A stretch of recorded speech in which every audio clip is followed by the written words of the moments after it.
네, 안녕하십니까. 국민권익위원회 유튜브 방송 권익 비전에서 보내드리는 권익 라이브 장성현입니다. 오늘은 국제투명성기구가 2019년도 국가별 부패 인식지수를 발표를 했습니다. 자, 오늘 권익 라이브에서는 2019년 국가별 부패 인식지수, 이게 도대체 뭔지, 또 그 어떤 의미가 있는지를 알아보는 시간을 마련을 했습니다. 자, 오늘 도움 말씀 주실 청렴총괄과, 이름을 조심해서 불러야 됩니다. 김상연 과장님. 자, 안녕하십니까? 안녕하십니까? 네. 먼저 저는 오늘 일단 뭔가 발표가 돼서 상당히 좀 관심 있게 봤는데 네. 좀 긍정적인 내용인 것 같아요. 네. 네, 그래서 자, 먼저 국제 투명성 기구 TI라고 하는데 이 부패 인식 지수 결과부터 말씀해 주시죠. 네. 두구두구두구두구. 오늘 오후 2시에 발표된 2019년도 부패 인식 지수 CPI라고 하죠. 여기서 우리나라는 100점 만점에 59점, 180개 평가 대상국 중 39위를 기록했습니다. 오, 네. 작년에 우리나라는 57점으로 역대 최고 점수 기록했는데요. 1년 만에 최고 기록을 다시 썼습니다. 다행이네요. 네. 네. 안 잘렸습니다. 네. 제가 오기 전에 검색을 해봤거든요. 피파 랭킹이 몇일까 딱 봤는데 40이더라고요. 네. 그래서 39위. 피파 랭킹보다 좀 높습니다. 네. 참 다행입니다. 네. 과장님께서 제가 승진시켜 드릴 뻔했네요. 네. 우리 과장님께서 상당히 노력을 많이 하셨는데, 자, 먼저 이 국제 투명성 기구, 사실 이게 어떤 기구인지도 참 궁금하고요. 또 이 부패 인식 지수, 이게 뭔지도 사실 모르겠거든요. 네. 자세하게 좀 소개를 해주시죠. 네. 이 부패 인식 지수 측정을 주관하고 있는 국제 투명성 기구는요. 1993년에 피터 아이겐이 설립한 반부패 분야의 국제 시민 연대 기구입니다. 국제 NGO라고 할 수 있죠. 네. 이 기구의 본부 사무국은 독일 베르린에 있고요. 이 부패 문제의 국제적 해결을 위해서 각국의 정부, 기업, 시민사회하고 다양한 협력 활동을 하고 있고요. 특히 방금 말씀드린 부패 인식 지수 외에 그 뇌물 공여 지수라든지 국제 부패 바로미터 같은 다양한 범위와 분야에서의 부패 측정도 같이 병행을 하고 있는 기관입니다. 네. 그런데 저는 한편으로는 네. CPI 이게 참 어떤 의미로 받아들여야 될지 사실은 네. 이게 국민의 삶과 어떤 밀접한 관계가 있는 건지도 사실 궁금하거든요. 이게 네. 어떤 의미를 봐야 될까요? 일단 부패 인식 지수가 상승했다는 거는 그 사회가 좀 더 부패가 없는 청렴한 사회에 한 걸음 더 다가갔다는 의미인데요. 네. 부패가 어떤 나쁜 영향을 주는지를 생각해 보시면 아마 간단하게 이해하실 수 있을 거예요. 네. 청렴하지 못한 사회, 이른바 부패가 만연한 사회에서는 뭐 전기 쓰고, 그 수도 쓰고, 기차 타고, 그리고 학교 가고, 그 다음에 경찰에 사건 신고해서 그걸 처리하는 이런 기본적인 공공 서비스를 받는데도 합리적인 기준이 아니고 네. 그 해당 공무원하고 조금 친하든지 안 그러면 뒷돈을 이렇게 쓱 찔러주는 그런 사람들이 암만 해도 좀 더 잘 받을 수 있겠죠. 네. 또 기업 경영과 관련해서도 뇌물을 제공해야 되고 주기적으로 공직자들하고 친분을 유지하기 위해서 접대도 해야 되다 보니까 암만 해도 기업 경영 비용도 많이 들 거고요. 네. 당연히 이런 부패가 만연을 하면은 그 국가의 국민들의 삶의 질은 떨어지고 사회 통합 저해되고 기업 경영 어려워지고 따라서 대외 투자 안 되죠. 네. 일자리 없어지겠죠. 네. 국가 경쟁력에도 한계를 보일 수밖에 없습니다. 이러한 부패 인식 지수가 향상되면요.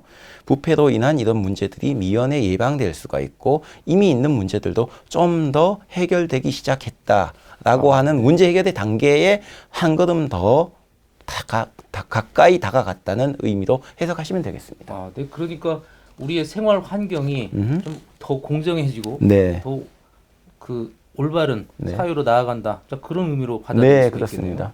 자, 그러면 좀 자세하게 좀 내용을 보겠습니다. 자, 국가별 부패 인식 지수 여기에서 이 항목 아까 점수를 말씀하셨잖아요. 네. 아까 몇 점이라고 하셨죠? 59점. 자, 59점. 이 59점에도 시험도 이게 문제가 나오는 네. 것처럼 이것도 지표가 있을 텐데 네. 어떤 항목들을 평가를 한 겁니까? 네. 이 59점이라는 점수를 내기 위해서 우리나라는 총 10개의 시험을 쳐야 됩니다. 네. 9개 기관에서 시행하는 10개의 시험 문제를 통과해야 이 59점이라는 점수를 받을 수가 있는데요. 이 한 개 기관에서 네, 평가하는 게 이게 아니라 아니고, 각자 네. 전문 분야의 기관들이 우리나라를 그 항목별로 네, 평가를 하는 거죠. 네. 그 대표적인 기관들이 국가 경쟁력 평가로 유명한 스위스 IMD 국가경영개발원이라든지 네. 다보스 포럼 그리고 독일 베텔스만 재단 같은 기관들이 네. 있고요.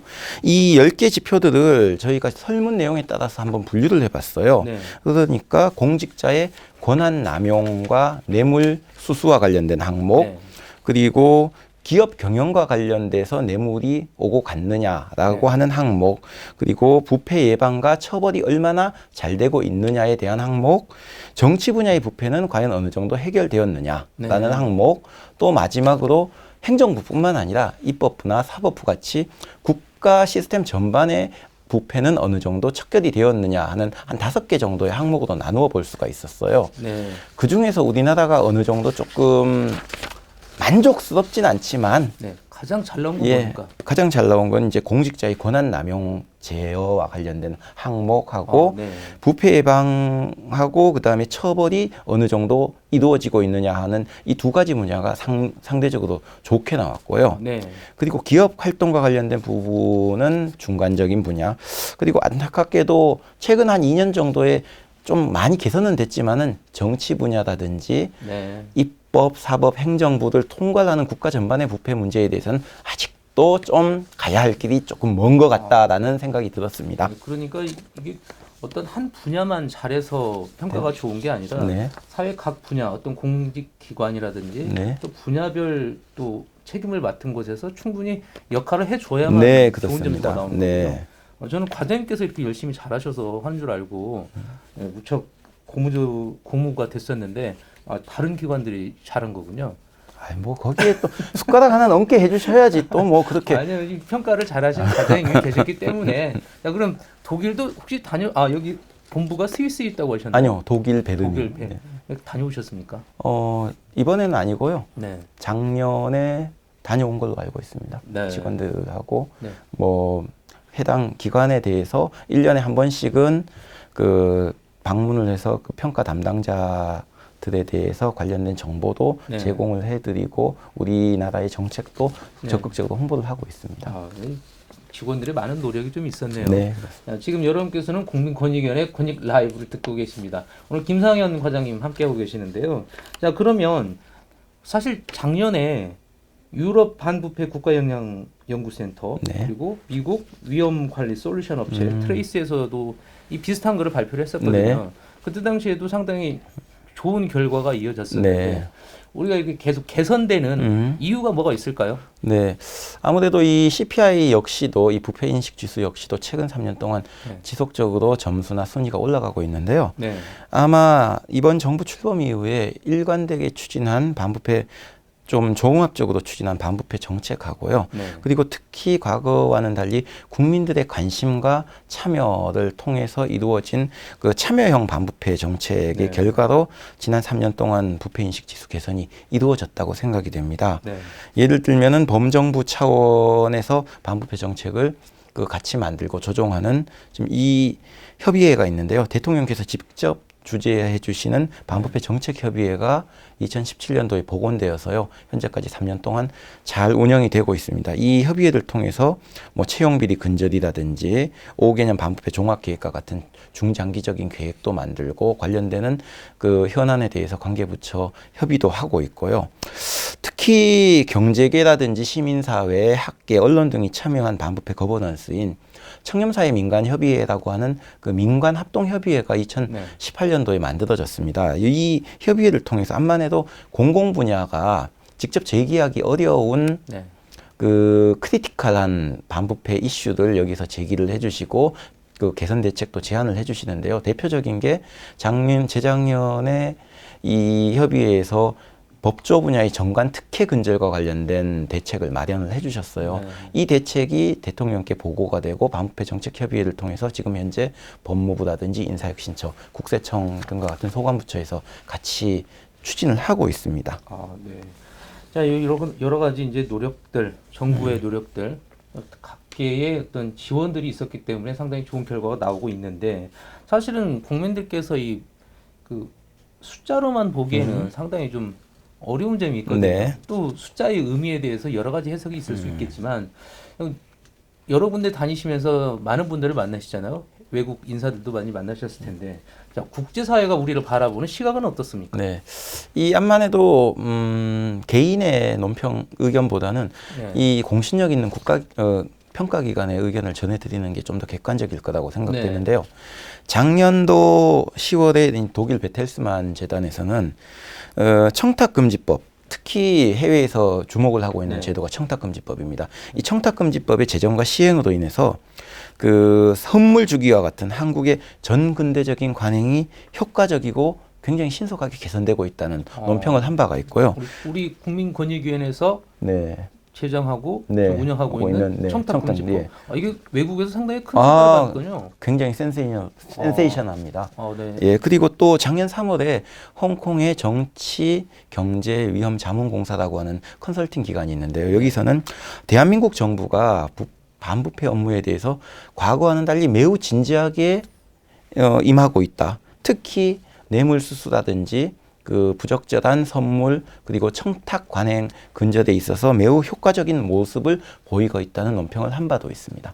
네. 자, 이 반부패 업무를 하고 있는 곳이 어디입니까? 우리나라에. 반부패 컨트롤 타워인 국민권익위원회입니다. 네, 저희가 국민권익위원회 직원입니다. 오늘 갑자기 자랑스러워지네요. 네. 자, 앞으로 사실 좋은 성과 39위라고 하셨지만 앞으로 더 좋은 성과를 내야 하지 않겠습니까? 네. 자, 아까도 말씀드렸던 여러 기관들, 뭐 정부 각계 또 단체들 이런 데서 열심히 해야 될 텐데, 자, 어떤 부분들이 앞으로 또 개선이 돼야 될까요? 네. 지난 3년 동안의 이 부패 인식 지수 개선은 이 정부뿐만 아니라 이 반부패 정책에 대한 많은 관심을 보여주시고 적극적으로 참여해주신 기업, 경제계, 언론 그리고 일반 국민 여러분들 모두의 성과라고 생각이 됩니다. 네.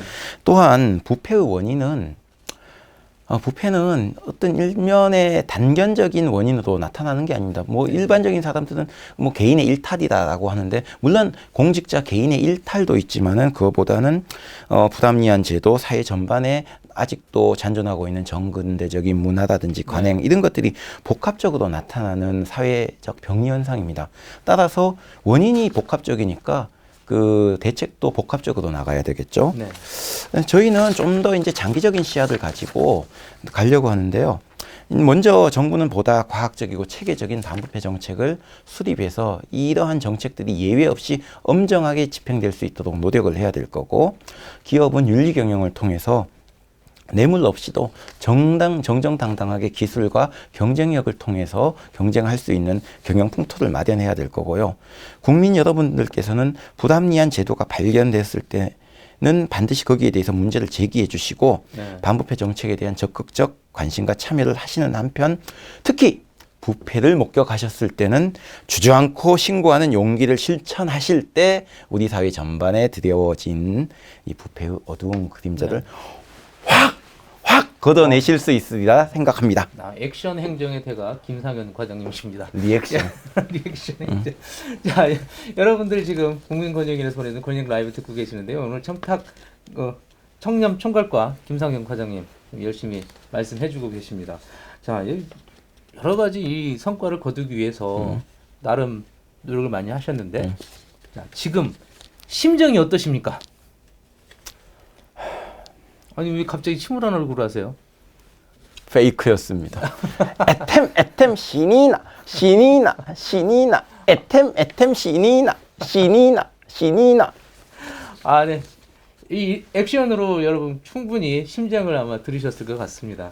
앞으로 계획이 있을 것 같습니다. 네. 자, 어떤 계획을 가지고 계십니까? 네, 지난 2018년도에 우리 권익위원회와 그 국민들이 모두 함께 모여서 반부패 5개년 계획을 만들었습니다. 여기에 이제 50대 반부패 개혁 과제들이 수록이 되어 있는데요. 최근에 그 법을 통과한 공수처라든지 금년 1월 1일부터 시행되는 공공재정 부정환수법 같은 이런 제도적 보완 등이 빠짐없이 수립이 되어 있습니다. 수록이 되어 있습니다. 이러한 반부패 과제들을 빠짐없이 차질 없이 수행을 하면은 아마 저희는 목표로 2022년 세계 20위권 청렴 선진국을 목표로 비전으로 마련한 바가 있는데요. 이러한 비전을 이제 그 차질 없이 실현할 수 있도록 더욱 노력하겠습니다. 또한 올해 6월에 서울에서 제19회 국제 반부패 회의가 개최가 됩니다. 전 세계에서 가장 큰 반부패와 관련된 국제회의인데요. 이 회의 성공적으로 권익위가 잘 개최해서 우리나라의 우수한 반부패 정책과 그 성과를 세계 만방에 떨쳐서 우리 대한민국이 피파 랭킹보다 훨씬 더 높은 20위권 청렴 선진국에 도약할 수 있도록 저희 권익위는 반부패 컨트롤 타워로서 소임을 다하겠습니다. 네, 20위권까지. 네. 20위권까지 하려고 그러면 이제 뭐 9단계를 거쳐야 되는데 네. 과장님의 어깨가 상당히 무거우시겠습니다. 뭐 여러분들이 도와주시겠죠. 네. 자, 오늘 말씀 감사드립니다. 오늘 권익 라이브는 국제 투명성 기구가 발표한 부패 인식 기수 결과를 가지고 이야기를 함께 나눠봤습니다. 자, 앞으로 우리가 깨끗한 사회, 좋은 사회가 될 때 우리의 외국 사람들이 보는 그런 평가도 중요하겠지만 우리 스스로의 평가들이 더 좋아지기를 바라면서 오늘 방송을 마치도록 하겠습니다. 자, 오늘 말씀을 주신 청렴청구학과 김상영 과장님이었습니다. 감사합니다. 감사합니다.